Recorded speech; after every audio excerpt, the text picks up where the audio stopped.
এমিএর হাতেমালি থেকে 50 লাখ টাকার চেক নিচ্ছে সার্জিসের পাশে ধরে আছে আক্তার। দুইজনেই আমাদের খুবই ভালোবাসার মানুষ, আমাদের অনেক আশা এই তরুণ নেতৃত্বের প্রতি। আমরা মনে করি ওরা নতুন বাংলাদেশ গড়বে, এই স্বপ্ন ওরাই জাগাইছে। আক্তার আর সার্জিস, তোমাদের বলি, এই হাতেমালিকে চেনো না? যদি বলো চিনি না, তাহলে বলবো কার সাথে দেখা করতে যাইতেছো, কার কাছ থেকে অনুদান নিচ্ছ, সেটা আগে দেখে নিবা না?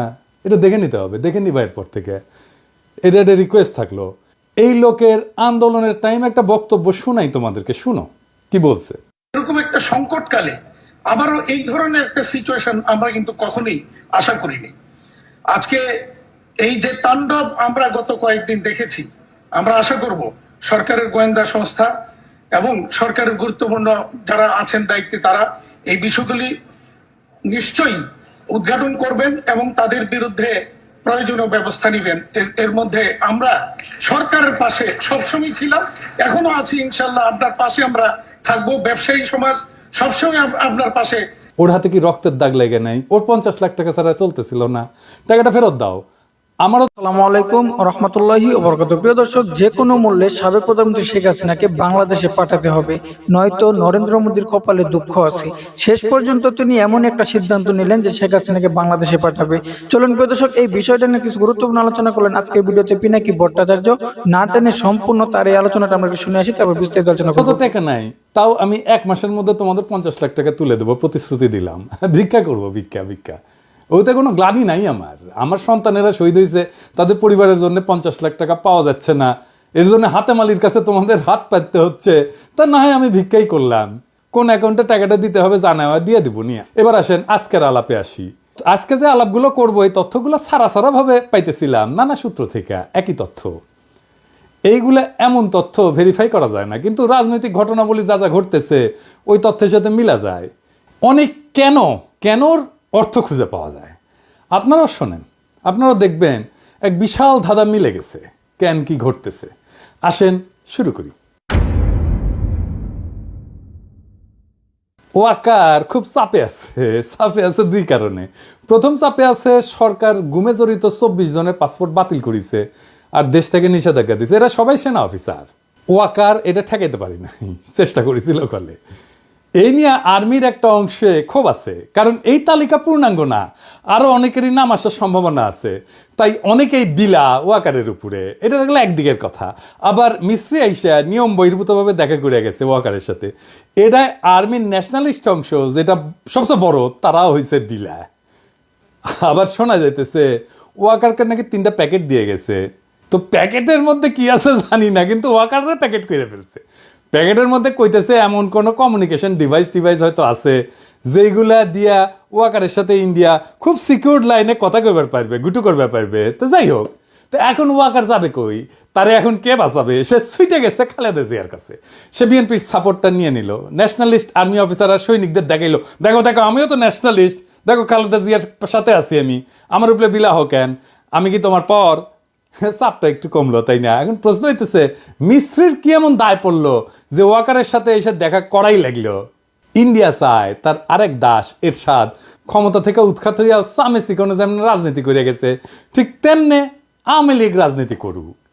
এর একটা প্ল্যান করেছে, সে প্ল্যানটাই ওয়াকারের কানে দিছে পানি পড়ার মতো কইরা। আচ্ছা, এটা ইন্টারেস্টিং কথা বলি। বাংলাদেশের 3টা ইন্ডিয়ার সেবাদার শাসক ছিল, মুজিব, এরশাদ আর হাসিনা। 3 জনের পরিণতি এক, ক্ষমতা থেকে উৎখাত। আগামীতে যারা ইন্ডিয়ার সেবাদাস লাইনে আসতে চান, এই ইতিহাসটা মাথায় রেখেন, কামে দিবে। বাংলাদেশে ইন্ডিয়ার সেবাদাসদের কোনো জায়গা নাই। হাসিনাকে কেন ইন্ডিয়া চায় বাংলাদেশে? কেন হাসিনার রেহানার আন্ডা বাচ্চাদেরকে দিয়া করলো না, বা আওয়ামী লীগের অন্য কোনো নেতাদের দিয়া করলো না? তারা দেখেছে আওয়ামী লীগে আর কোনো ইউনিফাইং ফিগার নাই, মানে যারে দিয়া পুরো আওয়ামী লীগকে ইউনিফাইড করা যায়, ঐক্যবদ্ধ করা যায়। জয়রে দিয়া চেষ্টা করছে, বুঝে গেছে ওরে দিয়ে হবে না। জয় গল্ফ খেলিচ্ছে, দেখেন ওই নিজের লাইনে ফিরে গেছে। ওর বুড়ি দেখেছেন? হ্যাঁ, বুড়িটা দেখে দেন। হ্যাঁ, এইটা সাহেব মাল টেনবি, দিন রাত কাম কাজ নাই, বুড়ি হবি না। আবার ডেটিং অ্যাপস ইউজ করে গার্লফ্রেন্ড জুটেছে। আমি বুঝি না, বুঝছাও, ওই যে কুত্তাটা নিয়ে বসে থাকিছিল না, কুত্তাটা গলে সুন্দরী আসিল কলে, তা আমার গার্লফ্রেন্ড লাগে কেন বুঝি না।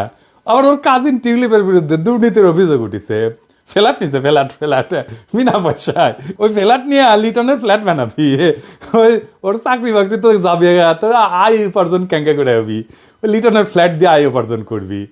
তো যাই হোক, আবার টিউলিপের বোন রূপন্তী ও ধরা খাইছে, ওই একই ফ্ল্যাট কিচ্ছা, ফ্ল্যাট এত পছন্দ ওদের লিটনের ফ্ল্যাট, বুঝছাও। পুতুলেরা 5 হাত লাতি দিয়া বিশ্ব স্বাস্থ্য সংস্থা থেকে খেতাবি, আমি কয়ে দিলাম, লিখে রাখেন। ববিও ধরা খাবি না, ওয়েট করেন। এগুলো গেলে এমনি এমনি হচ্ছে না, এইগুলা কোনো র্যান্ডম ঘটনা না। হাসিনার পুরা ফ্যামিলি নেক্সট জেনারেশন যেন মাথা তুলবেন না পারে, সে ব্যবস্থা করবে ওয়েস্টার্নরা, পশ্চিমারা, বুঝছাও। তার মানে বুঝেছেন তো, হাসিনারে ছাড়া উপায় নাই ইন্ডিয়ার। তারাই সামনে রেখা আওয়ামী লীগটা গুছায় শেষ চেষ্টা করবে, তার রাজত্ব কিছুটা যদি রক্ষা করবে পারে। তো এখন কেমনে হাসিনাকে বাংলাদেশে আনবি? ওই যে শর্ট করে ঢুকে পড়বে কইছিল না, ওই শর্ট করে ক্যাঙ্কা করে ঢুকে দিবি, সেটার প্ল্যান কি? হাসিনাকে ফেরত দিবে ইন্ডিয়া, এটা কয়ে গেছে মিস্ত্রি। আবার লাফায় উঠেন না যে ইন্ডিয়া কত ভালো, হাসিনাকে ফেরত দিচ্ছে। হ্যাঁ, তাই মনে হচ্ছে ফেরত দিলে তো ওয়াকারের সাথে কথা কওয়া লাগে না। ওয়াকারকে সে কন্ডিশন দিছে, সেটা হইতেছে তারে এরশাদের মতো নিজ গৃহে অন্তরীণ রাখতে হবে। এরশাদকে যেমন রাখিছিল না, খালেদা জিয়াকে রাখিছিল না, সিংহে করে রাখা লাগবি। সেই গৃহ কোনটি? নিজ গৃহ কোনটি? গোপালগঞ্জের টুঙ্গিপাড়া, উঠি থাকবে হাসিনা। আর কি, হাসিনার দলকে নির্বাচন করবে দেওয়া লাগবে। মির্জা ফখরুল প্রফেসর ইউনূসকে গিয়া কয়ে আসছে না, এটা সাহেব ওটা দেখান যে মির্জা ফখরুল কয়ে আসছে প্রফেসর ইউনূসকে। বিএনপিকে তার রেটরিক বদলাইতে হবে, তার রাজনীতির ভাষা, স্লোগান, এই সমস্ত বদলাইতে হবে, বক্তৃতা বদলাইতে হবে। তাহলে মুক্তিযুদ্ধের কথা, 72-এর সংবিধানের কথা কওয়া লাগবে। আর জামাতের সাথে দূরত্ব সৃষ্টি করা লাগবে, জামাতে গেলানো লাগবে। কি করছে? 72-এর সংবিধানের কথা কইছে, মুক্তিযুদ্ধের কথা কইছে, লাগিছে, এবার মিলিচ্ছে। তার মানে ইন্ডিয়া চাইতেছে আওয়ামী লীগের শূন্য স্থান এটা আওয়ামীকৃত বিএনপি কে দিয়া পূরণ করবি। ইন্ডিয়া জানে বিএনপি জিতবি ইলেকশনে, এটা শুনে বিএনপির লোকেরা খুশি হয়ে গেছে যে দাদা কইছে যে জিতবি, যে তার চান্স আছে, এটা ঠিক। যাই হোক, আয় আলাপে পরে এসেছি। এই কারণে বিএনপির উপরে ধরেছে বাজি ইন্ডিয়া, বিএনপির ডিস্টার্ব দিবি না ইন্ডিয়া এই 5 বছর, এটা কইছে। এটা হইতেছে আন্ডারস্ট্যান্ডিং। এইবার আপনারা আশেপাশে যা ঘটতেছে তা মিলে যাইতেছে, তাই না? কেন কোনটা ঘটতেছে? ওয়াকার এসে খালেদা জিয়ার কাছে আত্মসমর্পণ করছে, আশ্রয় চাইছে, ইন্ডিয়ার সাথে আন্ডারস্ট্যান্ডিং হয়ে গেছে, তাই বিএনপি আকাশে উঠতেছে, ক্ষমতার তো চলে আসিছে। খারান একটু খারান, এত তাড়াতাড়ি উল্লাস করেন না। হ্যাঁ, বিএনপিরে ইন্ডিয়া যে ডিস্টার্ব দেবেন না, দেশের মানুষকে ধঞ্জা, তারা ঠাসি খায় বসে থাকবে। ভোটের হিসাব জানি না, বলা মুশকিল, কিন্তু একটা কথা বিএনপি কই, আপনাদের যত প্রস্তুতি থাকুক, আপনাদের ভোটে হারায় দেওয়া কোনো ব্যাপার না। একটা সিরিয়াস টিম যদি কাজ করে 3 মাস মাত্র, আপনার বিরোধী শক্তিগুলো যদি ঐক্যবদ্ধ হয়ে যায়, কয়েকটা স্ট্র্যাটেজিক মুভ নেয়, আপনি হারবেন কিনা জানি না, কিন্তু আপনার আসন সংখ্যা ব্যাপকভাবে কমায় দেওয়া যাবে। কেউ যদি এটা করে কি হবি? আমি যা যা কইলাম তা যদি ঘইটা যায়, মানে হাসিনা যদি আসে, গোপালগঞ্জে যদি ঘাটি গাড়ে, আওয়ামী লীগ যদি নির্বাচন করে, বিএনপি অজুহাত দিবে আমাদের কি দোষ, এটা তো প্রফেসর ইউনূসের সরকার করেছে। কিন্তু আমরা জানি বিএনপি ওকে সিগন্যাল না পাইলে প্রফেসর ইউনূস কোনোটাই করবে না।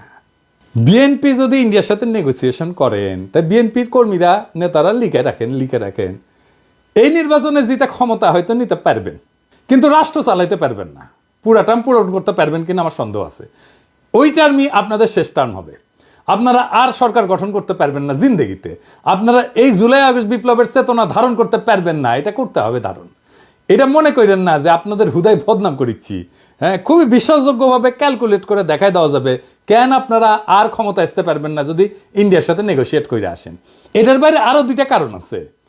আপনাদের রাষ্ট্র চালানোর প্রস্তুতি নাই। প্রায় 18 বছর আগে যারা মন্ত্রী ছিল তারা কেউ আর কর্মক্ষম না। আপনাদের সরকার হবে কচিকাচার মেলা, কারোই রাষ্ট্র পরিচালনার অভিজ্ঞতা থাকবে না। আপনাদের 31 দফায় তার প্রমাণ আছে। ওইটা নিয়ে এত কাছাকাছ হয়েছে, এটা নিয়ে আলাপ করবো নি আরেকদিন। আর 2 নাম্বার হইতেছে, ভারতের সাথে ঘুটু করা বাংলাদেশের মানুষ খুবই খারাপভাবে নেবে। তাই খুব খেয়াল, সামনে মুরগি পিছে শেয়াল।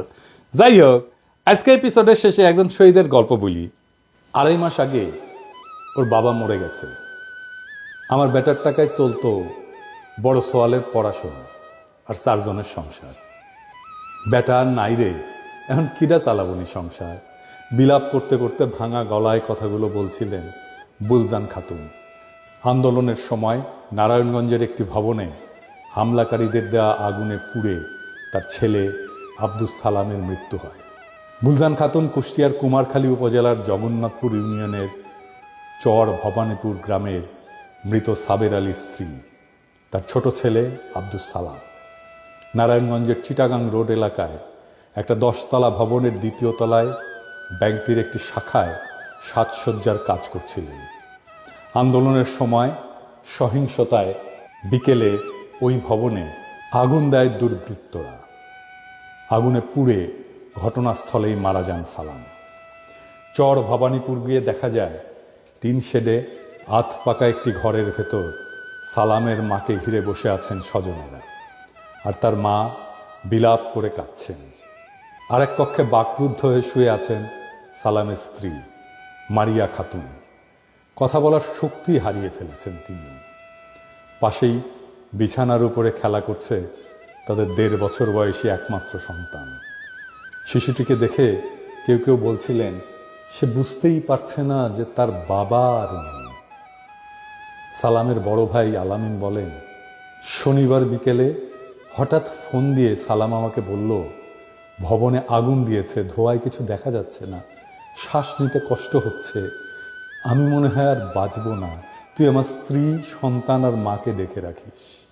নিহত সেলিমের স্ত্রী শোভা খাতুন জানান, গত বিকেলে ফোনে সেলিমের সঙ্গে শেষ কথা হয়েছিল।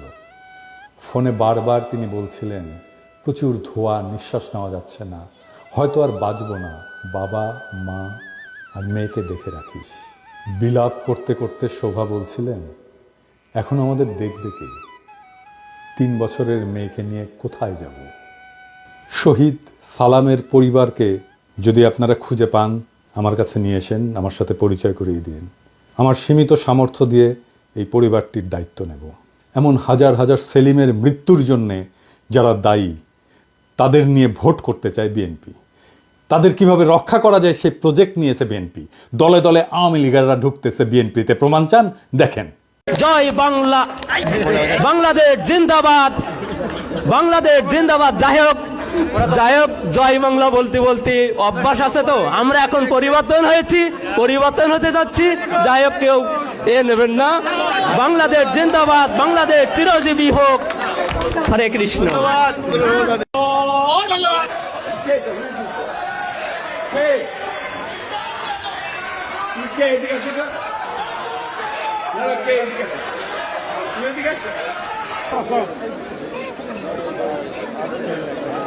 আপনার ভক্ত এইভাবে করতেছে, বুঝছেন তো?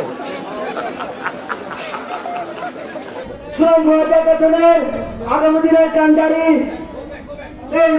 এই বক্তব্য বলে আমি আমার বক্তব্য এখানে শেষ করছি। জয় বাংলা, জয় বাংলাদেশ, বাংলাদেশের